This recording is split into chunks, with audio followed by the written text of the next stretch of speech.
Salut tout le monde, j'espère que vous allez bien. En tout cas, je vous souhaite la bienvenue sur ma chaîne où on parle d'astrologie. Moi, c'est Valériane et aujourd'hui, j'ai envie de vous parler de la maison 12 dans le thème astral, donc de ce domaine qui fait référence à l'inconscient et qui en général, je trouve, est assez difficile à expliquer, justement parce qu'il décrit des expériences, des ressentis qui sont plus intuitifs que rationnels, qui sont assez subtils. Et donc, je vais faire de mon mieux pour vous transmettre ma perception de ce qu'est la maison 12. Si vous ne savez pas ce qu'est un thème astral ou une maison astrologique, je vous invite vivement à aller regarder les vidéos que j'ai déjà faites là-dessus parce que ça vous aidera à comprendre le contenu d'aujourd'hui. Et dans ces vidéos, j'ai fait de mon mieux pour que ce soit accessible et compréhensible. Et alors, si vous avez envie que j'interprète votre propre profil astrologique, sachez que c'est possible en me contactant. Les informations plus précises seront mises dans la description de cette vidéo.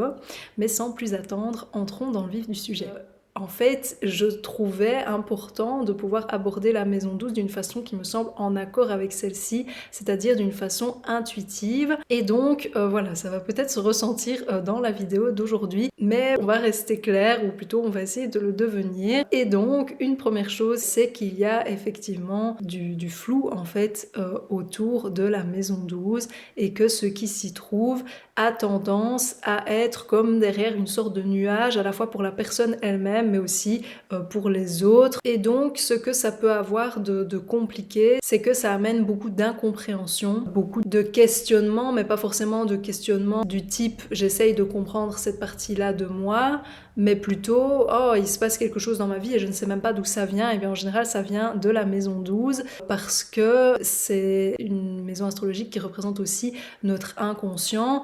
et ce qui est présent dans l'inconscient a quand même une influence évidemment sur la façon dont on se comporte et donc sur ce qui se passe aussi dans notre vie. Et donc ça peut être perturbant d'avoir une ou plusieurs planètes dans la maison 12 parce que ça peut donner l'impression que ce sont des parties de nous qui sont assez insaisissables. Donc typiquement, si vous avez la planète Mars dans la maison 12 qui représente l'action, qui représente la vitalité, l'énergie, la motivation, aussi l'agressivité, eh bien ça peut être difficile pour vous de comprendre par exemple pourquoi vous êtes en colère par rapport à quelque chose, de peut-être même pas vous rendre compte en fait que vous êtes en colère, ou peut-être que vous avez du mal à trouver de l'énergie et de la motivation entre guillemets là où il faudrait, c'est-à-dire principalement quand il faut démarrer quelque chose, parce que la maison 12 est justement la dernière maison du thème astral, et donc c'est comme si c'était les parties de vous qui s'exprimaient en dernier lieu. Et donc avec Mars dans cet endroit du thème astral, ça peut être plus difficile justement de passer à l'action et de comprendre comment justement éveiller votre motivation. Ce sont alors des personnes aussi qui peuvent se sentir très léthargiques et avoir des pics de motivation qui sont assez difficilement prévisibles. Alors évidemment, il faut toujours regarder le signe dans lequel est située la planète, et il faut regarder tout le thème astral. Je sais que, enfin j'imagine que ça peut être un petit peu énervant d'entendre ça, mais je trouve que c'est vraiment très très important. Et donc ce que j'exprime ici est correct en soi, mais n'est pas complet, n'est pas suffisant. Donc gardez bien à l'esprit qu'il y a des nuances qui sont à prendre en compte. Et alors tant qu'on est dans la partie de la maison 12 qui correspond au flou, à l'invisible, à ce qui est assez insaisissable, il y a autre chose aussi qui me semble important à vous expliquer, c'est qu'il y a une notion de réceptivité et de collectivité qui est très importante dans cette maison astrologique, dans le sens où parfois ça peut être un peu comme si cette partie de nous n'était pas qu'une partie de nous, mais qu'elle appartenait aussi au collectif, au monde, et qu'il y avait quelque chose de très peu personnel ou égoïste, en tout cas, dans cette partie de nous, cette partie de notre thème astral. C'est-à-dire que la maison 12, en fait, quelque chose qui, je trouve, aide beaucoup à la comprendre, c'est que c'est un endroit où il n'y a pas de limite. Et donc, quand on a des parties de nous comme ça qui sont sans limite, eh bien, elles sont énormément influencée, énormément réceptive à ce qui se passe à l'extérieur, à l'énergie aussi des autres personnes. Et donc ça donne quelque chose de très partagé, mais donc d'encore plus insaisissable. Donc de nouveau, pour prendre un exemple, si quelqu'un a le soleil, donc qui représente le cœur de qui on est, l'identité, aussi les caractéristiques à travers lesquelles on se reconnaît le plus et où on peut tirer un sentiment d'individualité, eh bien on peut justement être vraiment fortement influencé par des histoires qu'on va lire, par des rêves qu'on a. Il y a quelque chose de très imaginaire avec la maison 12, et on peut aussi donc, ce n'est pas s'imaginer une personnalité, mais se créer une personnalité d'une façon qui n'est pas classique dans la construction d'une identité. Particulièrement les personnes qui ont le soleil là-bas peuvent en fait, entre guillemets malheureusement, avoir une difficulté à comprendre qui elles sont, parce que justement il y a une trop grande porosité, si vous voulez, des limites, en l'occurrence de qui est cette personne et des caractéristiques dans lesquelles elle se reconnaît. Et il y a aussi l'idée que donc le cœur de qui elle est arrive entre guillemets toujours au dernier plan. Il y a toujours des nuances évidemment, mais ça peut vraiment être des personnes qui sont en fait beaucoup effacées, qui ont l'impression de ne pas être vues pour qui elles sont par les autres, et qui en fait elles-mêmes ont du mal à exprimer justement qui elles sont. Mais donc, qu'est-ce qu'on fait quand on a des planètes dans la maison 12, dans le sens où, bien sûr, ce que je viens de décrire est quelque chose, donc tout ce flou, ce caractère insaisissable,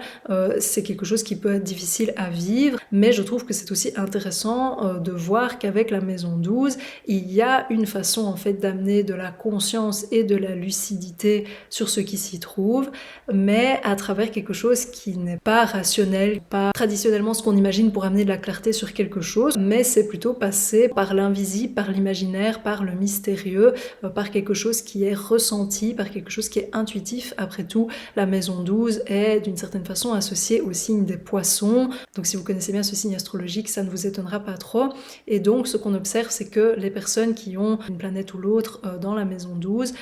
peuvent mieux se connaître, mieux se comprendre et amener plus de clarté pour elles-mêmes et ensuite pour les autres à travers par exemple la méditation, à travers l'art, à travers la créativité, les rêves aussi, donc vraiment dans leur vie, non pas éveillée, mais justement endormie, quand elles sont dans un état de conscience modifié, souvent c'est là qu'il y a des espèces d'illuminations qui arrivent, que les choses deviennent plus claires aussi. Donc en fait, c'est comme si ces personnes bénéficiaient de trouver un langage qui leur correspond et qui leur permet de se comprendre d'une façon qui est effectivement moins mentale. Et alors il y a un autre élément, une autre dimension de cette maison astrologique qui me semble importante. Quand on a des planètes dans la maison 12, ou une seule planète, puisqu'il y a cette difficulté de voir cette partie de nous et de la partager, ça peut amener un sentiment de solitude. Or, justement, je pense que ce sont des personnes qui peuvent vraiment fortement aussi ressentir la connexion avec les autres, mais il s'agit de trouver des façons justement d'être en lien d'une façon qui est effectivement plus intuitive. Donc par exemple, grâce à une certaine croyance, donc c'est vraiment une idée de foi ici, donc qui peut être la foi bien sûr en un dieu, qui peut être la foi en une certaine perception de l'univers, ou quelqu'un qui considère que les personnes peuvent être en lien autrement que d'une façon physique, c'est-à-dire en voyant une autre personne et en passant un moment avec elle. C'est des personnes qui peuvent par exemple croire et ressentir qu'elles sont en connexion avec d'autres personnes sans pour autant leur parler. Alors j'ai mentionné les états de conscience modifiés en prenant l'exemple du rêve. J'imagine qu'on peut dire aussi que certains états méditatifs sont des formes d'états de conscience modifiés,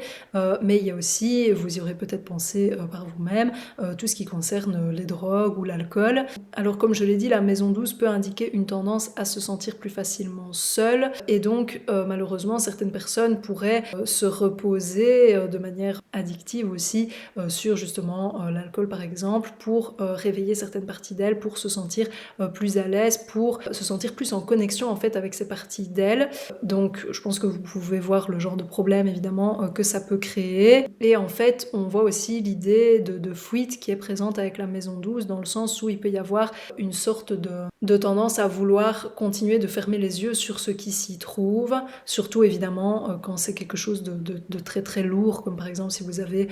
Pluton dans la maison 12. Mais donc cette tendance à la fuite, je pense que c'est quelque chose qui est important à avoir à l'esprit aussi si vous avez des planètes dans la maison 12. Alors maintenant, il y a un cas particulier dont j'aimerais bien vous parler, et c'est lorsque vous avez une planète dans la maison 12 mais conjointe à l'ascendant. Qu'est-ce que ça indique? Déjà, une première chose, c'est que cette planète, vraiment de manière plus marquée, influe directement sur la façon dont vous vous comportez, mais surtout dont vous réagissez instinctivement en premier lieu à quelque chose. Là, je vous renvoie vers la maison 1 et l'ascendant. Alors, ce qui est souvent étonnant en fait avec les personnes qui ont ça, c'est que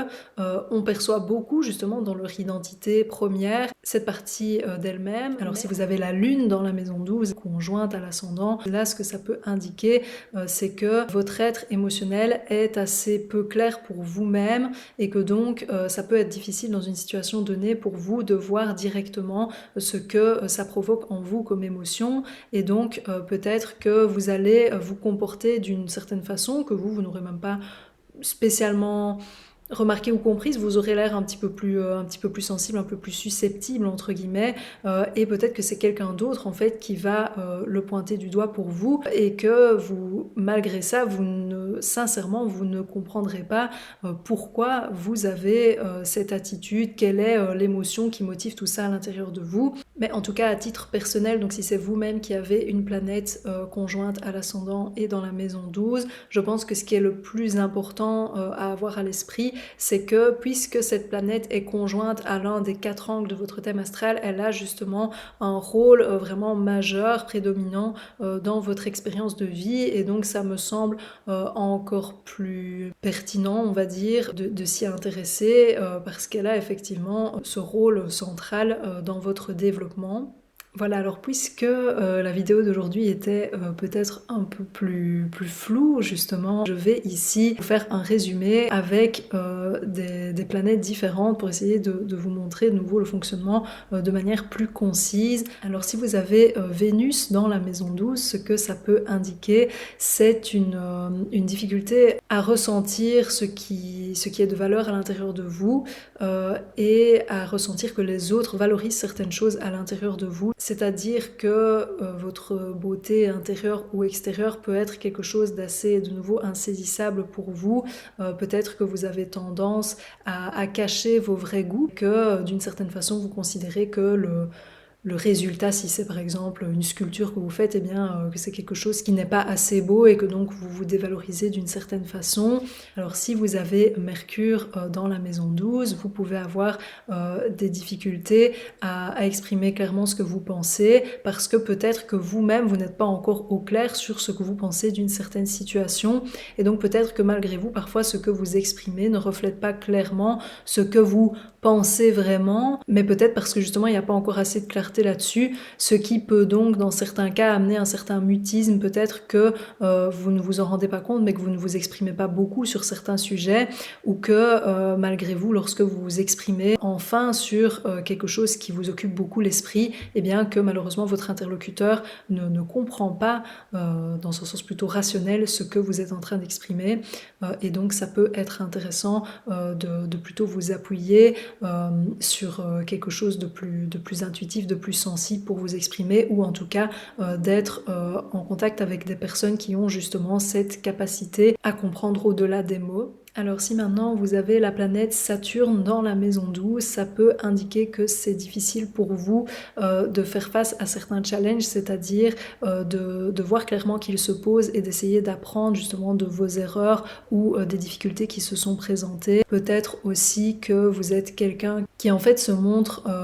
assez fermé autour des sujets de la spiritualité ou de ce qui est intangible. Peut-être que ce sont des choses qui d'une certaine façon vous font peur, et donc que vous mettez beaucoup de barrières par rapport à votre réceptivité et à votre intuition. Peut-être aussi que vous avez l'impression d'être seul face à certains poids, à certaines responsabilités, ou que vous avez l'impression de devoir vous sacrifier pour que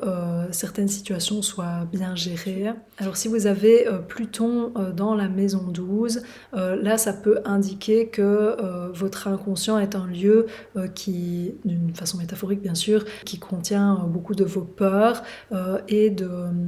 pas forcément de vos inhibitions, mais vous pourriez avoir la sensation que en fait vous n'avez pas vraiment de pouvoir personnel ou qu'il y a quelque chose qui est bloqué à l'intérieur de vous, peut-être en résultat de certains traumatismes, où justement certaines personnes auraient pris le pouvoir sur vous d'une façon qui est assez sombre, assez noire, où il peut y avoir de la manipulation ou de la trahison,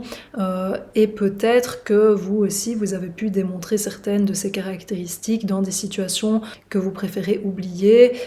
et où il y a alors pour vous une vision du pouvoir personnel comme quelque chose qui est presque forcément mauvais, malveillant. Mais bon, ici, je ne vais pas commencer à expliquer plus en profondeur ceci, cette position-là de Pluton dans la maison 12, mais vous l'aurez compris, et c'était le cas aussi pour d'autres planètes précédentes, notamment pour Saturne ou même pour Vénus dans la maison 12, il y a quelque chose de très sensible et qui peut être douloureux dans l'expérience des gens. Et donc, j'insiste sur le fait qu'ici, c'est vraiment un résumé, et qu'en fait, justement, une interprétation globale du thème astral me semble vraiment importante pour pouvoir aborder ces situations. Donc si vous vous reconnaissez dans ce que je dis ici dans des dimensions plus difficiles, ne pensez pas que je traite ça de manière complètement détachée et juste factuelle, comme si c'était une liste de caractéristiques. C'est pour vous donner une première idée de ce que ça peut représenter, et à vous de voir ensuite si vous avez envie d'approfondir, sachant qu'il y a beaucoup de façons de le faire. Et alors enfin, la planète Neptune, qui lorsqu'elle est située dans la maison 12 m'a peut amener énormément d'intuition, énormément de dons, si vous voulez, psychiques, qui peut amener une compréhension du lien entre, j'allais dire entre les choses, entre le vivant, mais il y a même au-delà du vivant. Alors ça va sûrement sembler un peu bizarre dit comme ça, mais sûrement pas pour les personnes qui ont Neptune dans la maison 12, ou en tout cas ce serait assez étonnant. C'est-à-dire que voilà, c'est vraiment l'absence de limite au niveau psychique qui est vraiment décuplée et qui donc peut amener certaines expériences, mais aussi une très grande créativité, beaucoup de sensibilité artistique. Et ce sont des personnes aussi qui peuvent avoir tendance à, sans s'en rendre compte, absorber énormément de choses et faire des dons de soi, voire malheureusement des sacrifices dans certaines situations. Mais voilà, j'espère que cette vidéo vous aura plu. En tout cas, n'hésitez pas à aimer la vidéo et surtout à laisser un commentaire pour exprimer vos expériences personnelles par rapport à la maison 12. Et si vous êtes intéressé par l'astrologie et que vous voulez voir d'autres vidéos de ma part, pensez aussi à vous abonner à la chaîne. D'ici la prochaine fois, moi je vous souhaite une très belle journée ou une belle fin de journée. Salut!